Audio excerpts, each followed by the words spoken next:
చెప్పండి అని అడిగారండి. ఓకే అండి, మీ యొక్క జాతకము ఇలా ఉంటుందండి.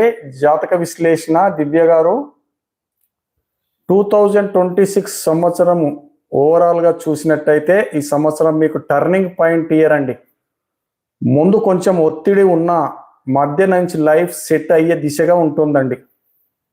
కెరియరు, చదువు, జాబు ఇవన్నీ కూడా కష్టంగా అనిపించిన ఫలితం రావడం ఆలస్యం వస్తుందండి. మే తర్వాత నుంచి పరిస్థితి మారుతుందండి. 2026 మే నుంచి మీ యొక్క పరిస్థితి కూడా మారుతుందండి. అవకాశాలు వస్తాయండి. ఇంటర్వ్యూలు, ఎగ్జామ్స్ యాక్టివ్గా ఉంటాయండి.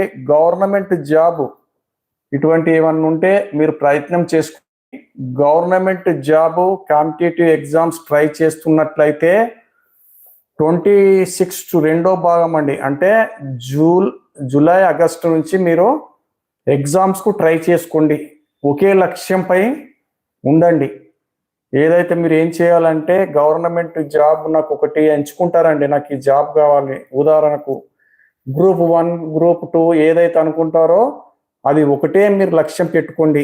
ఇంకా 2, 3 తీసుకొని దానికి దీనికి సగం చదువుకొని అలా చేయకండి. ఒకటే లక్ష్యంగా ఎంచుకున్నట్లయితే మీకు తప్పకుండా గవర్నమెంట్ జాబ్ కూడా వచ్చే అవకాశాలు కనిపిస్తున్నాయండి. ఓకే, ఈ టైంలో అండి 26 జూలై ఆగస్టు నుంచి మీకు ఏదైనా ఎగ్జామ్స్ ప్రిపేర్ చేసుకొని రాసుకోండి. మీకు చాలా కీలకం అండి. డబ్బు, ఆర్థికం అండి ఒకసారిగా పెద్ద లాభం రాదండి, కానీ స్లోగా ఇన్కమ్ స్టేబుల్ అవుతుందండి.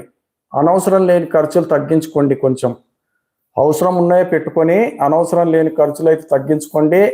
సంవత్సరం చివరికి సేవింగ్స్ కూడా మీకు ఉంటాయండి. ఓకే, ఈ సంవత్సరం ఆలోచనలు ఎక్కువ, డౌట్స్ ఎక్కువ అండి. మీకు రిలేషన్, మ్యారేజ్ ఎలా ఉంటుంది అంటే కొత్త పరిచయం వచ్చే ఛాన్స్ ఉంటుందండి. మీ మ్యారేజ్ గురించి కూడా దివ్య గారు ఈ సంవత్సరం ఆలోచనలు ఎక్కువ, డౌట్స్ ఎక్కువ, మీకు కొత్త పరిచయం వచ్చే ఛాన్స్ కూడా ఉంది. 26 కంటే 27లో క్లారిటీ ఎక్కువ అండి. మీకు తొందర నిర్ణయాలు అయితే తీసుకోకండి. తొందరపడి ఏ నిర్ణయాలు అయితే తీసుకోకండి.